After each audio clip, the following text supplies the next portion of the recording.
Buenos días a todos. Bienvenidos. Muchísimas gracias por su asistencia, en especial un día como hoy, lluvioso, aunque deseábamos con fervor que ocurriera este fenómeno de la llegada del agua, no solo por la contaminación, sino también porque lo necesitan nuestros pantanos y lo necesita nuestro campo y los pulmones de la gente. Bueno, tenemos el placer de celebrar hoy en la sede del Ministerio de Cultura uno de los cursos que organiza el Instituto de Patrimonio Cultural de España, con lo cual tengo que extender ya inicialmente mi agradecimiento a la coordinadora, a María José, que lleva trabajando varios meses, María José Suárez, lleva trabajando varios meses, coordinando a los asistentes, preparando la celebración, reuniendo todos sus datos para poder restituirles después un certificado, organizando la grabación para que se pueda elevar luego a las redes y puedan volver ustedes a reflexionar sobre lo que aquí se ha dicho. Es decir, que ese esfuerzo que ha hecho el área de formación del Instituto de Patrimonio Cultural de España a través de María José y de su equipo es lo primero que quiero poner de relieve. Después, celebrar el extraordinario elenco de personas que van a participar en las sucesivas ponencias y mesas redondas. Vamos a tener la fortuna de contar con los mejores especialistas, con las personas que están en activo en la defensa y en la creación de jurisprudencia sobre la protección del patrimonio histórico español, también sobre los que están transformando las leyes en relación con las necesidades que cada día se están produciendo. Y el otro director que va a acompañar a María José, pues es otro experto muy bien conocido de todos, José Ángel Martí Bento, que me decía que hasta hace poco había estado destinado en Alcalá de Henares, aunque no he tenido la fortuna de encontrarle allí, puesto que yo soy catedrático en la universidad, en la Escuela de Arquitectura. Él ahora ha retornado a Valencia, a su tierra de origen, pero mantiene unos lazos importantes con Madrid y con el patrimonio, que es lo que nos interesa a nosotros. Yo tengo unos datos que he sacado de Internet sobre su persona y la verdad que es muy atractivo. Es un personaje muy interesante. Es escritor y uno de sus libros más notables se titula Aquel año en Sofía, que narra la ida y venida de una señora en relación con el mundo contemporáneo, que les aconsejamos leerlo. Ha realizado proyectos de cooperación con la Unión Europea y sobre todo con los países del Este. Es diplomado en criminología y graduado en ciencia política. Como ven, su formación es muy transversal.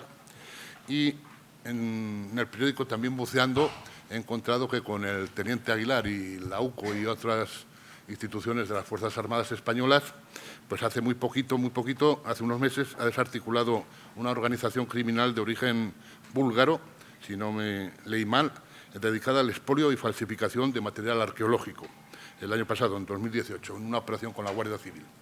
Con lo cual, pues pueden ver ustedes la extraordinaria fortuna de tenerle con nosotros. Junto a él vienen otros profesionales de reconocido prestigio, tanto por haber dirigido desde nuestra magistratura casos específicos, casuística concreta sobre la protección del patrimonio histórico español, otros expertos en falsificación, en venta, en exportación, etcétera. Otros expertos como el que ha sido hasta hace unos días subsecretario del Ministerio de Cultura, que se ha encargado de reformar la ley, que no hacer una ley nueva de patrimonio histórico español, dado que la de 1985 fue una ley consensuada por todos los partidos políticos, que ha tenido unos resultados extraordinarios, pero que en algunos aspectos se había quedado un poco obsoleta. Entendíamos que era una oportunidad el curso que nos ofrecía nuestro compañero para poder dar unas pinceladas, dado que se cumplen también 35 años de aquel texto jurídico.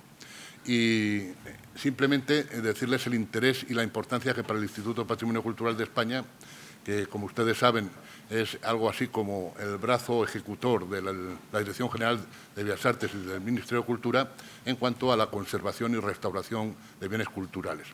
Más de 350 proyectos realizamos al año en aquel edificio al que están todos ustedes invitados a asistir y a conocer, que es la Corona de Espinas, allí en la ciudad universitaria muy cerquita de la Presidencia del Gobierno. Allí participan y trabajan 170 profesionales. Hay arquitectos, hay químicos, hay físicos, hay ingenieros, hay geólogos, hay especialistas en bienes muebles, en restauración, en pintura, en escultura, en telas, en papel. Es decir, que yo les puedo asegurar que el equipo más completo y más perfecto que hay en España sobre conservación y restauración de bienes muebles, sin hacer de menos al Instituto Valenciano y al Instituto Andaluz de Patrimonio, entre otros, pues se encuentra allí en esta sede, a la que les invitamos a asistir cuando ustedes lo quieran, puesto que hay visitas guiadas.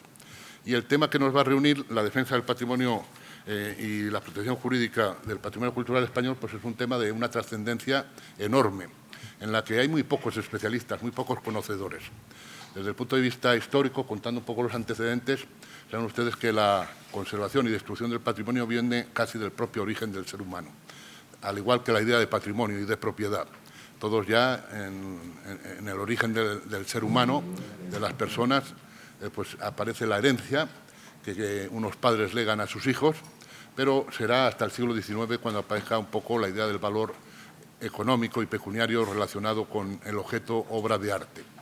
Hay un momento decisivo, que es la Revolución Francesa, en la que Lavagregoire, en 1793, se dirige a la Convención Nacional Republicana y en la que declara que los hombres libres protegen el patrimonio y deben crear instrumentos jurídicos para salvaguardarlo. Y los salvajes, en contra, lo destruyen. Hacen todo lo posible para que no quede ese legado, esa herencia. Los salvajes se refería él mismo a sus propios compañeros, los revolucionarios, los sans-culottes, que querían destruir las imágenes del antiguo régimen. Querían destruir los sepulcros de los reyes de Francia, las abadías, los palacios reales, llegaron a incendiar el friso de los reyes de Notre Dame de París, empezaron a incendiar Versalles y gracias a Lavagregoire y a otras personas como Lenoir, Vitek, Mérimée, pues se consiguió empezar una jurisdicción protectora del patrimonio. Por desgracia, las guerras van a ayudar mucho a la mentalidad y a la concienciación de crear instrumentos jurídicos de protección. Y, sobre todo, a partir de la Primera Guerra Mundial, existe ya la conciencia colectiva en toda Europa, sobre todo en Occidente, de crear instrumentos de salvaguarda en casos bélicos de ese patrimonio. Hay declaraciones muy importantes de distintos años, podemos citar en 1907, cómo se hace la primera legislación contra los bombardeos, en 1922 en Washington, cómo se hacen las primeras protecciones sobre monumentos, en 1938 sobre museos, el convenio y el Congreso de Madrid, que es fundamental en estos años de la República, y definitivamente el convenio de La Haya, nada más acabada la Segunda Guerra Mundial. Desde entonces, las cartas internacionales de patrimonio, especialmente la de Atenas de 1931, declaran que el derecho colectivo debe prevalecer sobre el derecho privado en cuanto se refiere a la defensa y protección del patrimonio.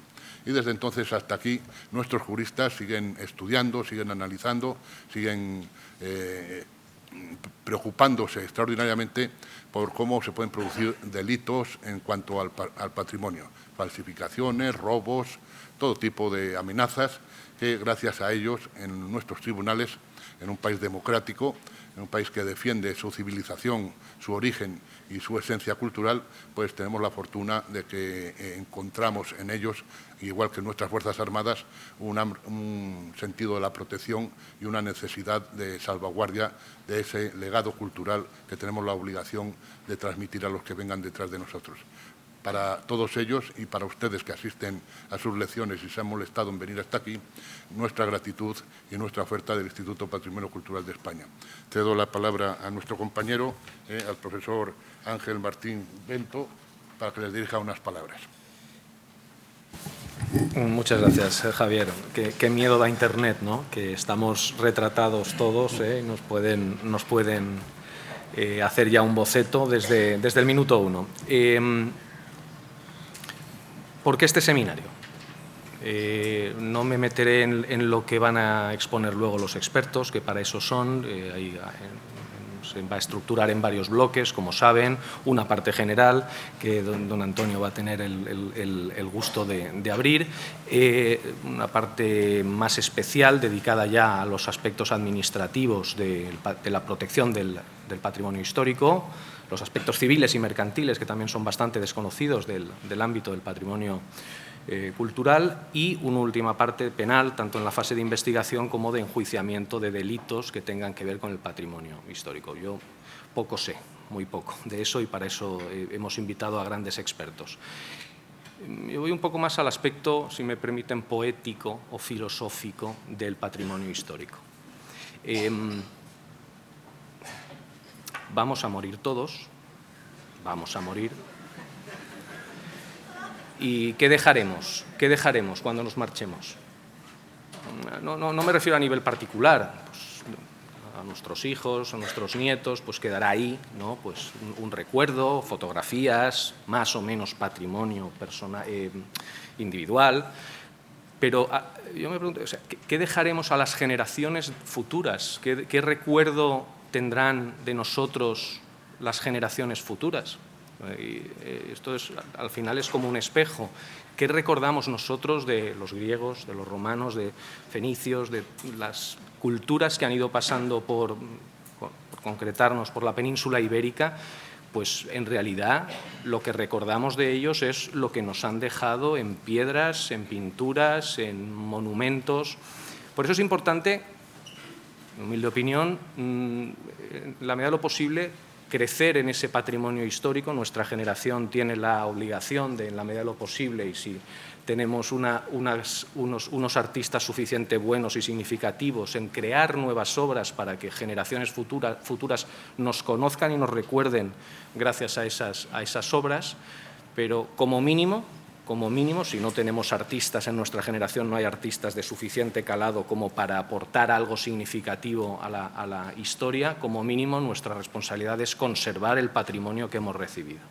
La herencia que hemos recibido, ese legado de las generaciones pasadas que podemos disfrutar nosotros, tratar de protegerlo y conservarlo para los que vengan después, continúen disfrutándolo. Bueno, pues creo que para eso, desde el punto de vista espiritual o filosófico, está este seminario, para que en los distintos ámbitos que les hemos propuesto, cada uno ponga su granito de arena a los efectos de proteger ese patrimonio que hemos recibido para que las generaciones futuras también puedan disfrutarlo.